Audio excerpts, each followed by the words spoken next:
In another timeline, one choice changed everything. Welcome back to the alternate scrolls. Today we explore what might have happened if Harry became Draco's best friend. A hush falls over the torch-lit entrance hall of Hogwarts. 11-year-old Harry Potter stands amid the other first years, nerves fluttering in his chest as he takes in the enchanted ceiling, glimmering like a starry night. Whispers ripple across the great hall at the sight of his lightning bolt scar. At the front, Professor McGonagall holds a scroll and the ancient sorting hat, preparing to call the students forward. Harry barely hears her. His attention is fixed on the pale, pointed face, smiling confidently at him from a few steps away. Draco Malfoy, hand outstretched in eager greeting, breaks the silence around Harry. Just minutes ago on the castle steps, Draco introduced himself with an aristocratic air and a bold claim that some wizarding families were better than others. In that moment, Draco offered his friendship, and unlike in the original timeline, Harry accepted. Surrounded by strangers and uncertain of where he belongs, Harry grasped Draco's hand and felt a jolt of solidarity. Now, as Draco stands beside him awaiting the sorting, Harry already senses the ripple his choice has made. Ron Weasley, who had been friendly on the train, watches from a distance with hurt and disbelief. Hermione Granger, bushy-haired and bright-eyed, clutches her new books a little closer, casting a worried glance Harry's way. The golden trio that might have been is splintered before it could form. "Malfoy, Draco!" McGonagall calls. Draco strides forward, casting Harry a self-assured grin as he settles the hat on his head. It barely grazes Draco's blonde hair before declaring, "Slytherin!" Draco shoots off the stool and joins the thunderous applause at the Slytherin table. Not long after, Harry's own name echoes through the hall. He steps forward, heart hammering, and sits under the sorting hat's brim.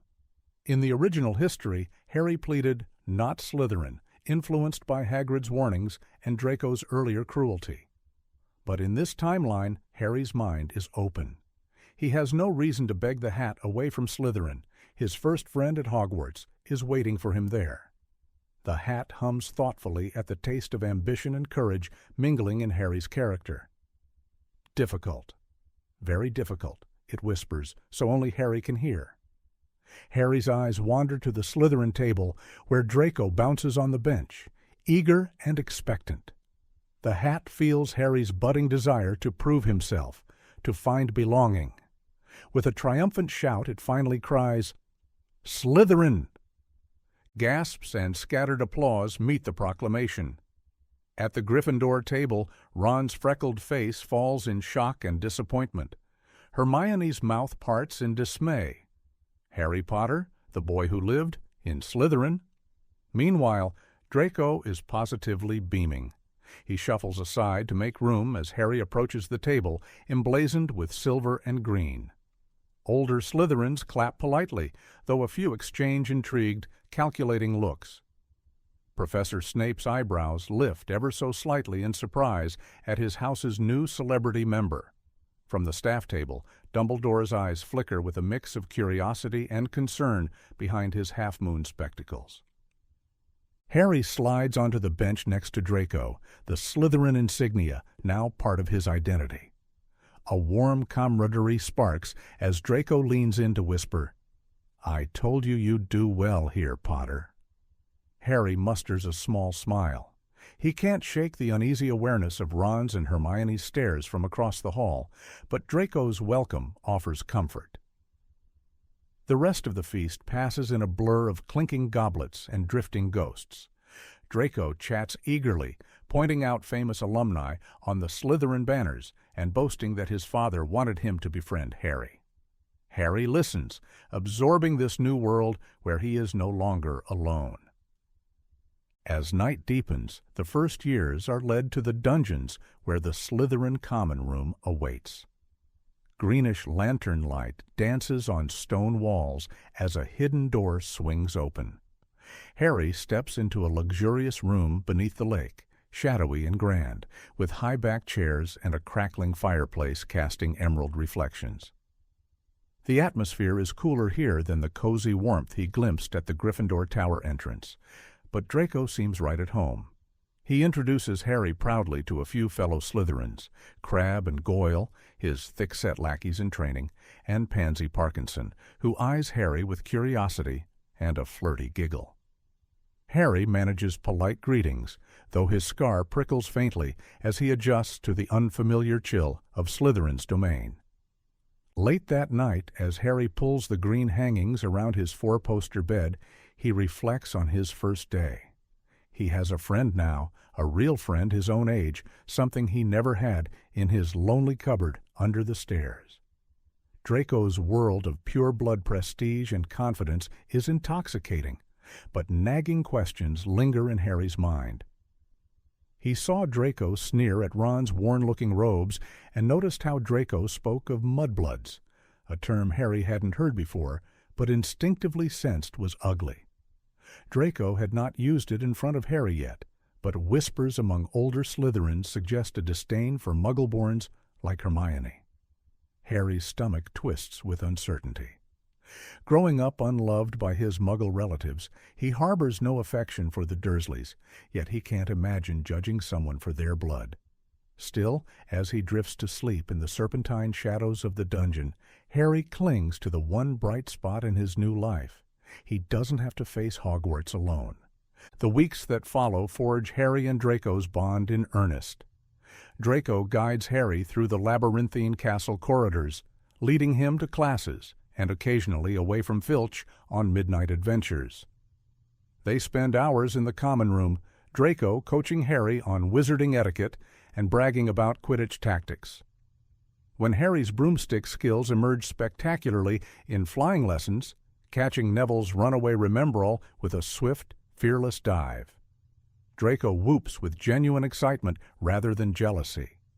Instead of becoming rivals on opposing teams, they share a triumphant grin as Professor Snape observes Harry with an approving nod. Soon after, Harry is named Seeker for Slytherin's Quidditch team, the youngest house player in a century. Draco crows about it to anyone who will listen, proud that his friend's talent brings glory to their house. Yet not all is well beneath the polished surface of Harry's new life. He quickly learns that friendship with Draco Malfoy comes with strings. Draco expects loyalty, absolute and unquestioning. When other Slytherins tease Draco or question Harry's proper pureblood credentials, his mother was Muggleborn after all, Draco snaps at them, defending Harry's honor almost possessively. Harry appreciates not being bullied or belittled in his own house, but he notices how Draco's need for status warps even acts of kindness. Draco often reminds Harry that he's different from riff-raff like Ron Weasley or Hagrid. At first, Harry brushes it off. He's too grateful to have a companion to argue. But each time Draco laughs at another student's expense, Neville's clumsiness in potions, Hermione's overeagerness to answer questions, Harry feels a twinge of discomfort. He remembers how lonely he used to be and can't muster the same amusement at others' misfortune. Outside of Slytherin, Harry's relationships with Ron and Hermione barely kindle. Ron remains in Gryffindor, often glaring across classrooms as Harry sits with Draco. Any hopes Ron had of befriending Harry on the train have soured into resentment. Hermione, while polite in shared classes, grows distant as well. Without the corridor troll incident to bind them, on Halloween, Harry and Draco stayed safe in their dungeon, while Ron and a few brave Gryffindors helped subdue the troll in the girls' bathroom. Hermione finds little reason to approach Harry. In fact, she and Ron bond in their mutual bafflement over Harry's choice of friends. To them, it appears Harry Potter has sided with a budding bully and the very students who look down on Muggleborns like Hermione. Harry often catches the two of them watching him and Draco in the Great Hall, Ron with a scowl, Hermione with concern. Their wariness doesn't escape Draco's notice. Granger and Weasley are just jealous, Draco drawls one evening as they retire to the common room after dinner. You're famous, and you're with the right sort now. "They don't matter." Harry nods, pretending to agree, but he can't quell the slight ache in his chest. As the first year progresses, Harry's time is consumed by classes, Quidditch, and navigating Slytherin's hierarchy. Professor Snape, while still cold and exacting, treats Harry with a modicum of favoritism, subtly praising a well-brewed potion, granting a rare nod of approval. Harry revels in any scrap of positive attention from a teacher, something he never had with the Dursleys. Draco basks in it too, quick to boast that Slytherin finally has a champion in the making. The two boys spend late nights drawing up Quidditch plays by flickering candlelight, Draco dreaming of the day he too will join the team. First years aren't allowed, so he lives vicariously through Harry's victories. Through it all, Albus Dumbledore keeps a watchful eye. The headmaster occasionally observes Harry and Draco lingering in the courtyard or huddled over books in the library. His face is unreadable, but a hint of sadness tinges his gaze. Dumbledore is wise and knows that childhood choices can shape destinies. One spring afternoon, he invites Harry for tea in his office. Amid the whimsical whir of silver instruments and the comforting presence of Fawkes the Phoenix, Dumbledore asks Harry how he is settling in. Harry, a bit starstruck and nervous, answers honestly that he's glad to have a friend and proud to be in Slytherin, but he sometimes feels out of place. Dumbledore peers over his half-moon glasses and gently reminds Harry, "It is our choices, far more than our abilities, that show who we truly are." Harry isn't entirely sure what the headmaster means, but the words stick with him as he returns to the dungeons. By the end of first year, Harry faces his first great test alone. He discovers that someone at Hogwarts, Professor Quirrell, secretly controlled by Voldemort, is trying to steal a powerful Philosopher's Stone hidden in the castle. Harry confides his suspicions to Draco, but Draco, afraid of danger and expulsion, urges him to stay out of it. Unable to stand by, Harry sneaks off one night to stop the theft himself. In the depths beneath the school, he confronts Quirrell and survives a harrowing battle with Voldemort's wraith, protecting the stone but collapsing from the ordeal. When Harry wakes in the hospital wing, Draco is at his bedside, white-faced with worry and furious at Harry's recklessness. Hogwarts heralds Harry as a hero, and Dumbledore awards Slytherin enough points to secure the House Cup. Draco basks in their house's victory. But across the Great Hall, Harry catches sight of Ron and Hermione's restrained applause. The celebration feels oddly hollow. The divide between Harry and the Gryffindors has widened. He's hailed as Slytherin's champion, yet he senses a growing distance from those who might have been his friends in another life. Second year dawns with promise and peril. During a summer visit to Malfoy Manor, Harry is introduced to the Malfoys' aristocratic world.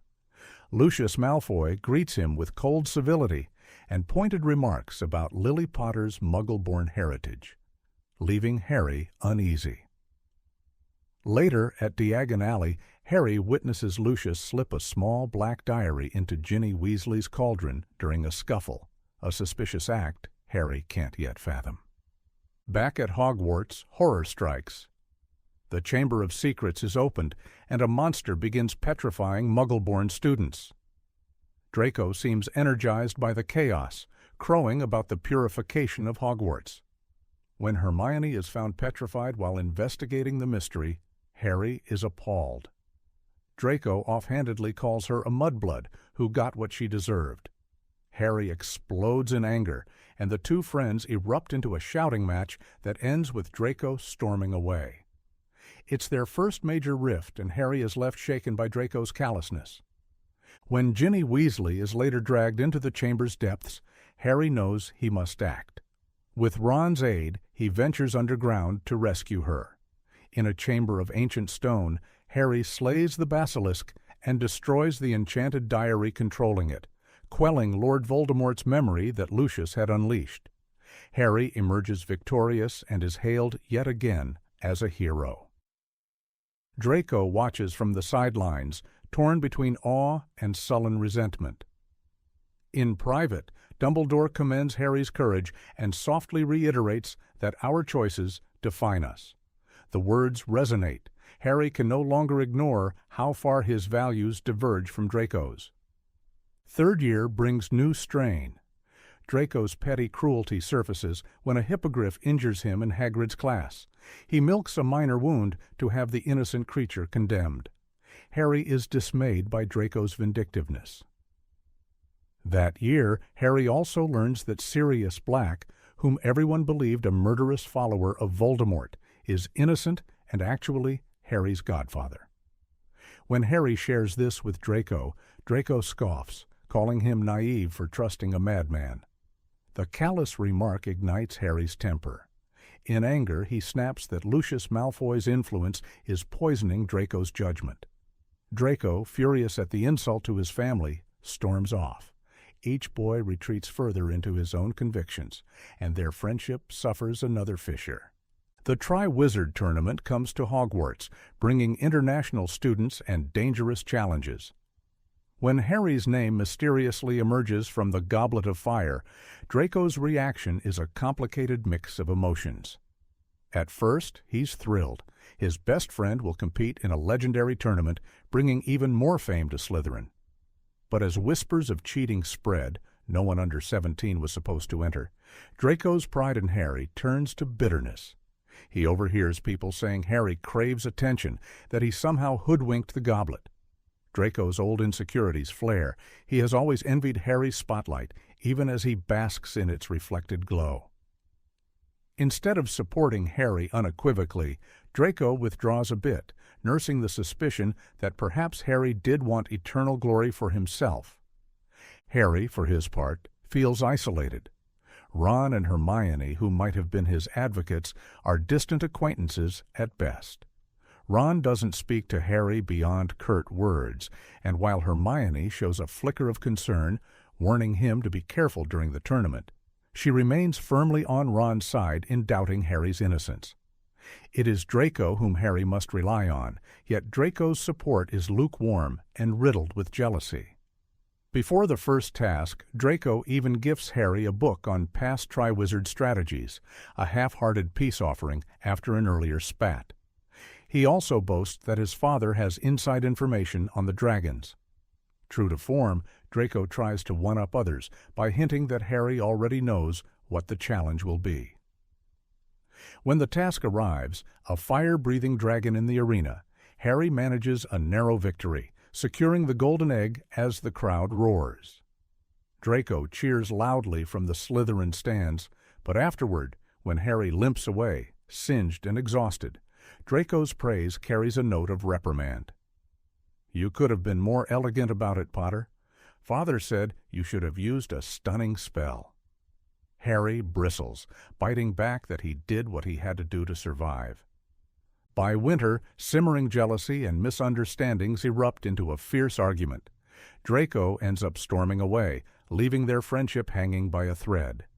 Yet only weeks later, the Triwizard Tournament's second task brings a stark reminder of their bond.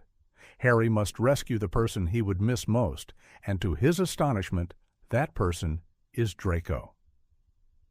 Harry dives into the icy black lake and pulls an unconscious Draco to safety. When Draco awakens on the lakeshore, shivering and wide-eyed, both boys realize how much they truly mean to one another. Their rift quietly mends in that moment of relief and gratitude. The joy is short-lived. The third task, a twisting maze, ends in horror. Harry disappears from the maze and reappears moments later, clutching Cedric Diggory's lifeless body, his own face a mask of trauma. Voldemort has returned. Harry witnessed his resurrection and dueled him, barely escaping with his life.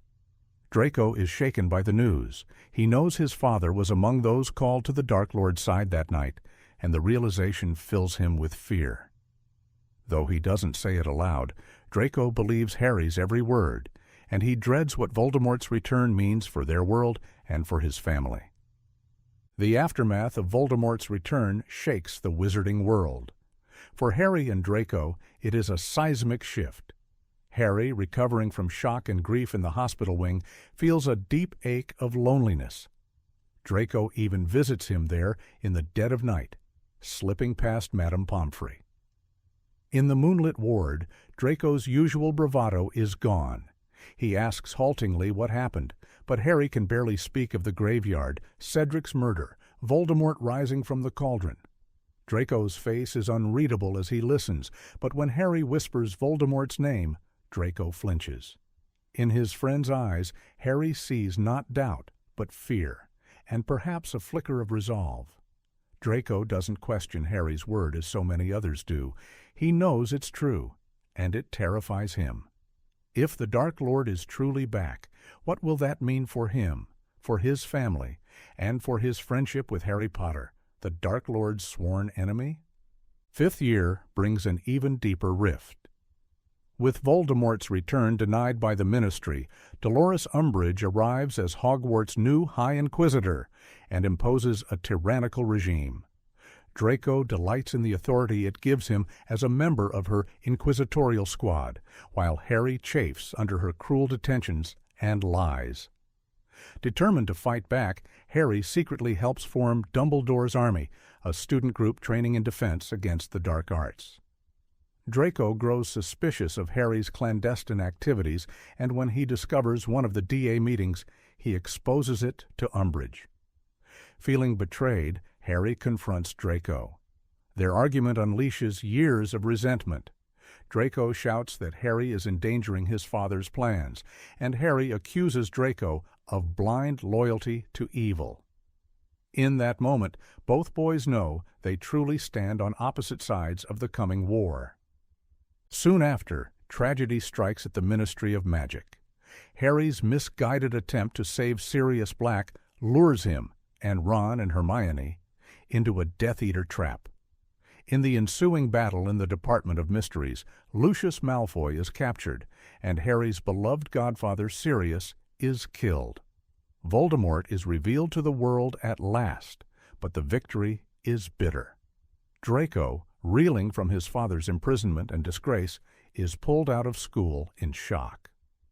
Over the summer, Harry's letters to Draco go unanswered. Harry returns to Hogwarts feeling more alone than ever, certain Draco blames him for the Malfoys' downfall and everything else. Their friendship has been shattered. Year 6 begins with Voldemort's war now out in the open. Draco returns to Hogwarts a changed young man, withdrawn, pale, and harboring a dark secret. Unbeknownst to most, Draco bears the dark mark and has been given a terrible mission by Voldemort. He must find a way to murder Albus Dumbledore. This cruel task is both punishment and a test of the Malfoy family's loyalty after Lucius's failures. Harry immediately senses something is wrong. He attempts to reach out early in the year, but Draco, frightened and angry, rebuffs him.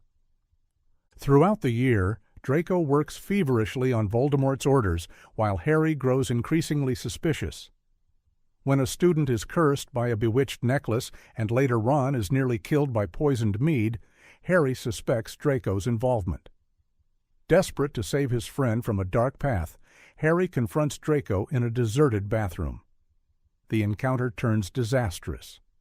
Draco, cornered and panicked, attacks, and Harry instinctively uses a mysterious curse he read in an old textbook. To Harry's horror, the spell slices into Draco, gravely wounding him. Snape bursts in just in time to heal Draco's wounds, but the damage is done. The last fragile bonds between the two boys snap. On a stormy night atop the astronomy tower, Draco's mission reaches its climax. He corners a weakened Dumbledore, wand in hand, trembling on the edge of committing murder. Harry, having trailed Draco under his invisibility cloak, watches with his heart in his throat. At the critical moment, Harry reveals himself. Voice shaking, he pleads with Draco to stop and assures him it isn't too late to make a different choice. Draco's wand hand wavers. Tears glisten in his eyes. He can't do it.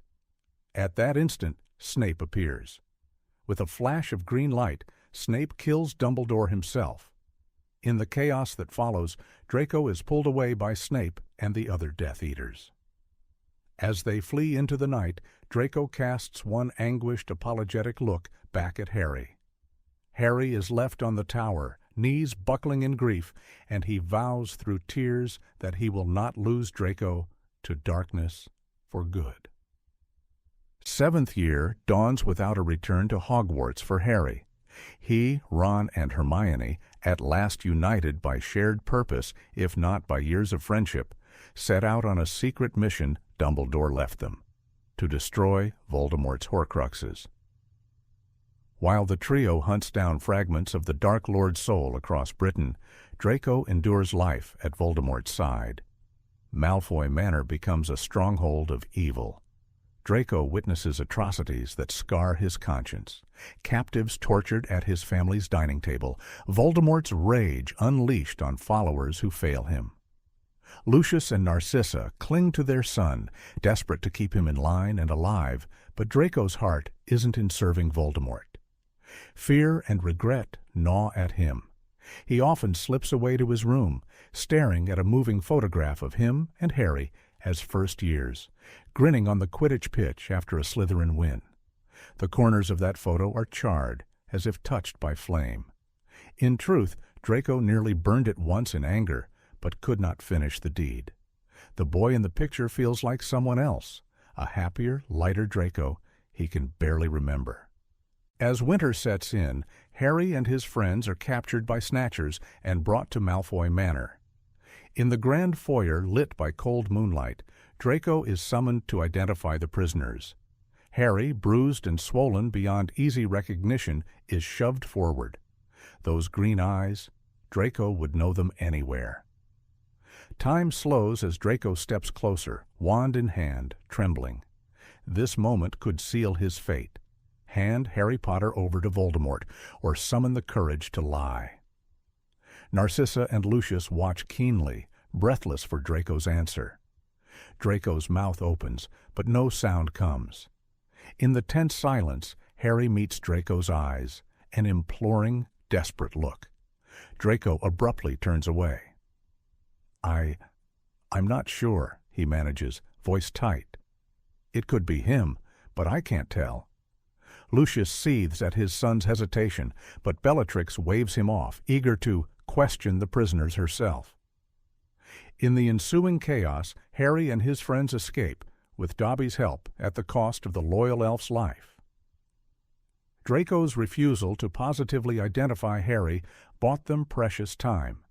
It's an act of mercy that does not go unnoticed by Voldemort. Draco later endures the Cruciatus curse for his apparent incompetence. Writhing in pain, Draco clings to one thought. He may have just saved Harry's life, and perhaps his own soul. The final battle arrives on a spring storm. Harry returns to a Hogwarts under siege.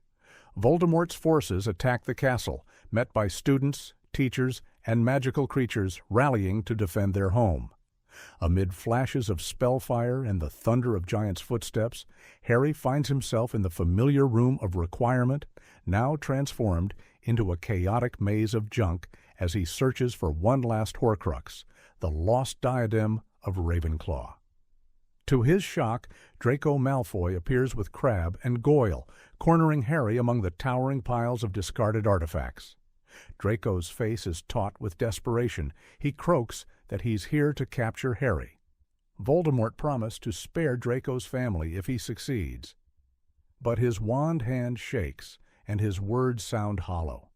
Harry, clutching the Horcrux he just retrieved, tries to reason with Draco even as Crabbe and Goyle snarl for revenge.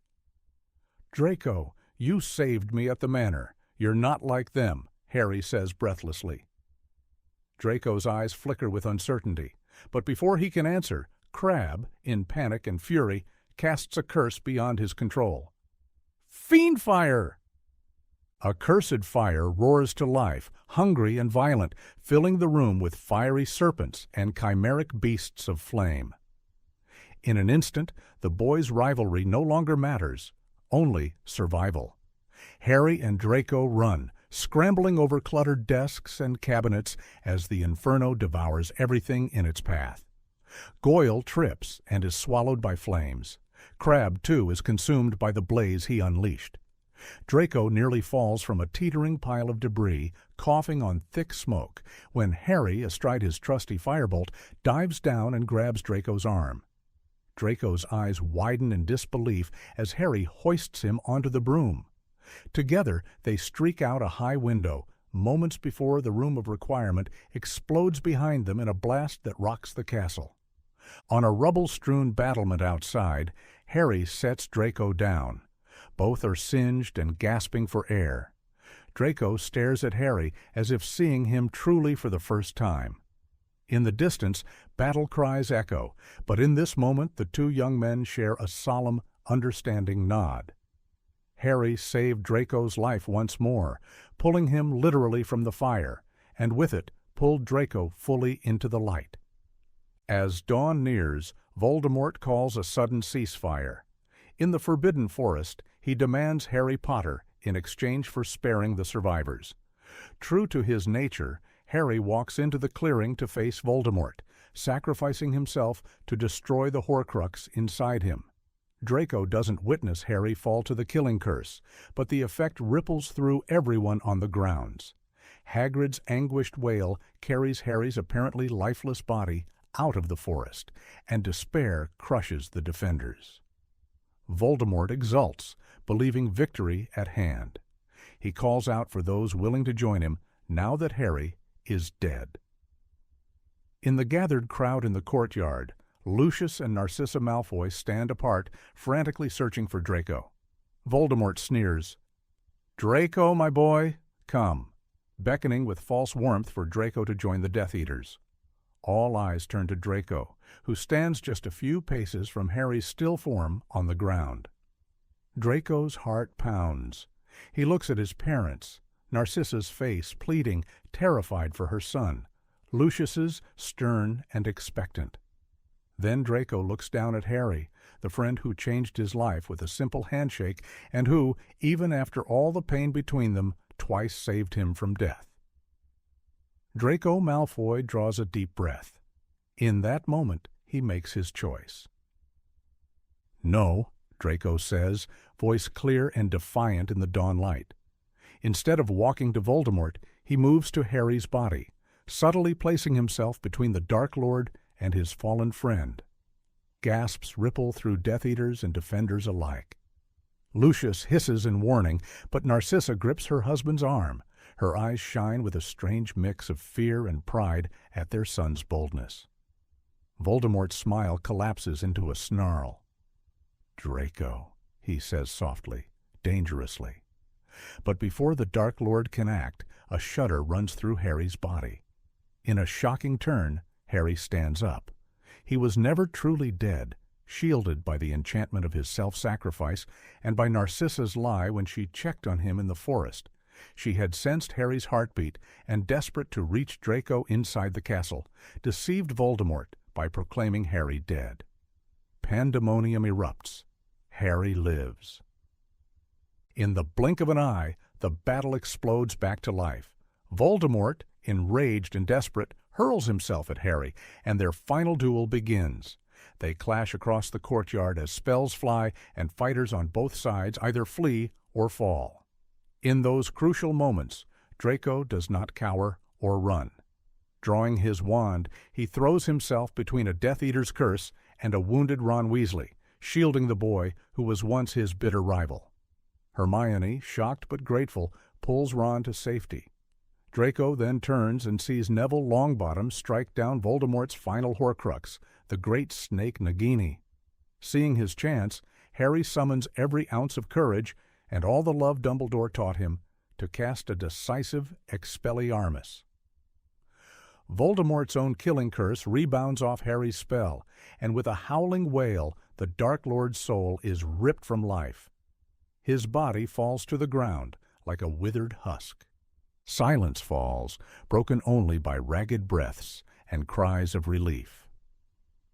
The sun breaks over the horizon, gilding the ruined battlements and bloodied courtyards. Amid the celebrating survivors, Harry and Draco find each other. They stand a moment apart, uncertain. So much has happened between them. Finally, it is Harry who steps forward and extends his hand, mirroring the gesture Draco made on their first day at Hogwarts. Draco's eyes fill with tears. He quickly blinks away. He reaches out and clasps Harry's hand firmly.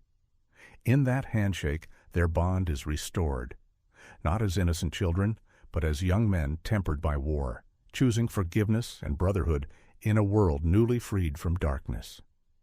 In the days that follow, the Malfoys, thanks to Draco's defection and Narcissa's crucial lie, are spared imprisonment. They live quietly on probation, distancing themselves from Voldemort's failed ideals. Draco, initially shunned by many, gradually earns forgiveness from those who saw him fight on the right side. Even Ron and Hermione come to respect the courage it took for him to change. And Harry, who once might have been solely the Gryffindor hero, emerges as a different kind of hero, shaped by Slytherin ambition and cunning as well as Gryffindor bravery. He often reflects how easily things could have gone another way. If not for the friendship that pulled him in one direction and the conscience that pulled him back, he might have been standing where Draco stood, blinded by false ideals. At war's end, in the ruined yet resilient halls of Hogwarts, Harry and Draco walk side by side, surveying the damage and helping where they can. When they pass the spot in the entrance hall where, 7 years before, Draco first offered his hand in friendship, they share a knowing look. That single choice, to accept a handshake, set their lives on a harrowing, complicated path. It led them through darkness and back into the light. As they help a limping Neville and a dust-covered Professor McGonagall clear debris, Draco says quietly, "You know, for what it's worth, I'm glad you took my hand that day." Harry gives a warm, genuine smile and replies, "So am I, Draco, so am I." Their story in this timeline is not one of easy friendship or perfect harmony.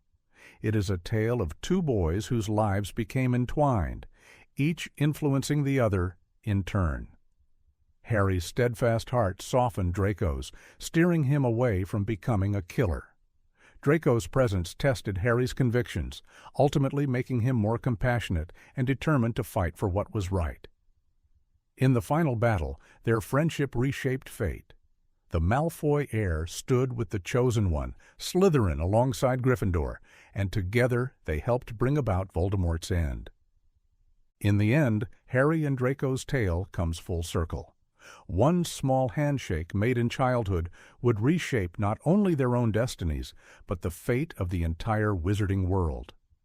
In this alternate history, even bitter rivals became brothers in arms when given a chance, proving that sometimes even the smallest choice can indeed change everything for the better. It is a testament to the power of choice and friendship. Thank you for watching the Alternate Scrolls. If you enjoyed this journey through magic and fate, make sure to like, subscribe, and stay tuned for more alternate stories.